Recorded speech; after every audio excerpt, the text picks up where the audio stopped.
World cup से पहले team India के लिए गुड न्यूज है और गुड न्यूज ये है कि दोस्त आपको 3 खिलाड़ी मिल गए हैं जो वर्ल्ड कप जिताने वाले हैं।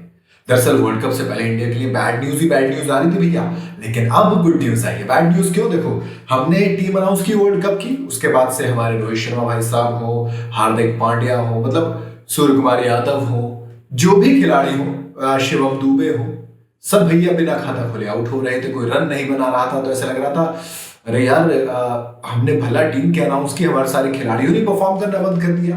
अब ये बात अलग हो सकती है कि वो ये सोच रहे हैं भैया हम जाके सारे रन वर्ल्ड कप में बनाएंगे, आईपीएल में रन बर्बाद क्यों करें। लेकिन यार डर तो डर होता है। लेकिन अब गुड न्यूज आई है, हमें देखो, एक्चुअल में मेरे हिसाब से जो सबसे बड़ा इश्यू है इस वर्ल्ड कप स्क्वाड में इंडिया की, वो है उसकी वीक बॉलिंग। आपके पास जसप्रीत बुमराह के अलावा कोई एक बॉलर ऐसा नहीं जो उन्हें सपोर्ट कर सके, जो टीम इंडिया को भरोसा दिला सके कि हाँ मैं आपके लिए खड़ा होऊंगा, आगे जाकर बुमराह का साथ दूंगा और टीम इंडिया को मैच जिताऊंगा।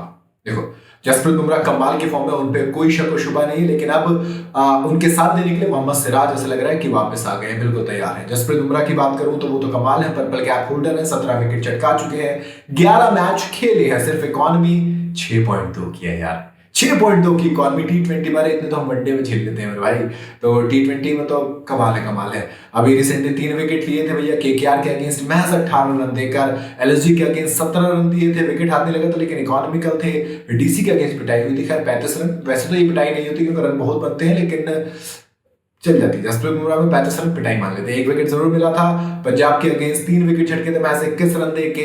आरआर के अगेंस्ट जरूर पिटाई हुई थी, वहां पे 37 रन चले गए थे बिना विकेट के। फिर आरसीबी सीएसके के अगेंस्ट मैच 27 रन दिए थे। आरसीबी के अगेंस्ट पंजा खोला था, पहले बॉलर बने थे पंजा झटकने वाले, इसके अलावा और भी कई सारी चीजें थी। और दूसरा जो बॉलर है वो है कुलदीप यादव। एक्चुअली में कुलदीप का रोल काफी बड़ा होने वाला है, और मुझे ऑनेस्टली बताऊं तो डाउट मुझे बिल्कुल भी चहल पर भी नहीं है। चहल इंडिया के लीडिंग विकेट टेकर है, मतलब इंडिया में T20 क्रिकेट के पास सबसे ज्यादा विकेट उनके पास है, 90 से ज्यादा विकेट उनके पास है।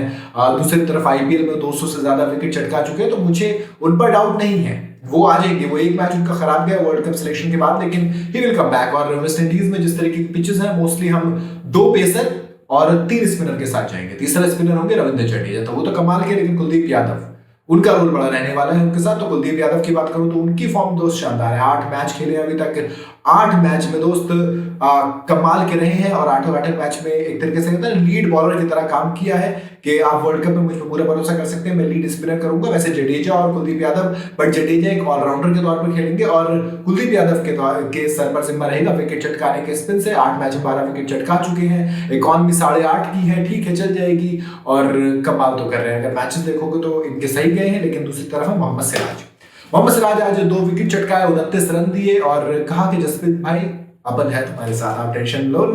29 रन, 2 विकेट, इससे पहले महंगे साबित हुए थे इसी जीटी के अगेंस्ट अहमदाबाद में 34 रन दिए थे, मैच 1 विकेट हाथ लगा था। उससे पहले एसआरएच के अगेंस्ट हैदराबाद में जाकर सिर्फ 20 रन दिए, विकेट हाथ में लगा, लेकिन रन इकॉनमी अच्छी थी। तो ऐसा लग रहा है मोहम्मद सिराज को बैक करने, वरना एक्चुअल में मुझे डर लग रहा था क्योंकि इनकी इकॉनमी आईपीएल के अंदर बहुत खराब थी, 9.5 से ऊपर की इकॉनमी है, लेकिन अब वो इकॉनमी घट गई है। और जिस तरीके का कमाल कर रहे हैं, तो आई होप कि इंडिया की बॉलिंग जो अभी अच्छी लग रही है, क्योंकि बैटिंग हमारे पास सॉर्टेड है।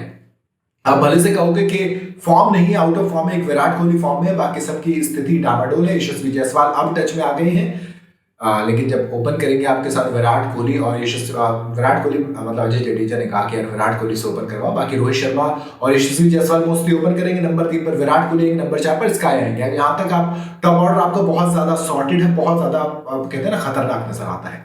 नंबर 4 पर आप अगर आपको विकेट कीपर खिलाना, आप संजू सैमसन को फ्लोटर की तरह यूज कर सकते हैं। 5 पर हार्दिक शिवम दुबे आ जाएंगे आपके पास, देन हार्दिक पांड्या, रविंद्र जडेजा 7 पर आ जाएंगे।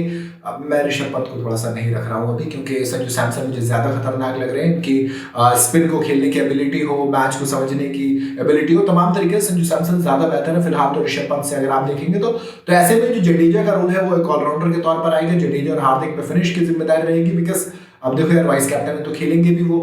लेकिन उसके बाद जो बॉलिंग आएगी, उसके बाद आपको कुलदीप और या तो आप अक्षर जडेजा में से एक्चुअल में एक चॉइस करनी थी, वरना कुलचा ही आ जाएगा आपके पास सीधा सीधा सा। और फास्ट बॉलिंग डिपार्टमेंट में आपके पास जसप्रीत बुमराह, मोहम्मद सिराज। हाँ, अगर एडिलेट की बात करूं तो एडिलेट जहां पर हो सकता है वहां पर आपको अर्शदीप को खिलाना पड़ेगा, क्योंकि आपके पास कोई और ऑप्शन है नहीं। तो ऐसे में बॉलिंग डिपार्टमेंट वीक लग रहा था, बट अब मुझे कहीं ना कहीं ऐसा लग रहा है कि हाँ ठीक है, उम्मीद जग गई है। मैं चाहूंगा कि परफॉर्म करें यार। देखो परफॉर्म तो मैं ही चाहता हूँ, जो भी खेले इंडिया के लिए वो करे और अपने को वर्ल्ड कप जिताए। बट अब कहीं ना कहीं उम्मीद जगी। आपको क्या लगता है, क्या इस बॉलिंग लाइनअप स्क्वाड के साथ हम वर्ल्ड कप जीत पाएंगे? बताइएगा जरूर मुझे कमेंट के अंदर।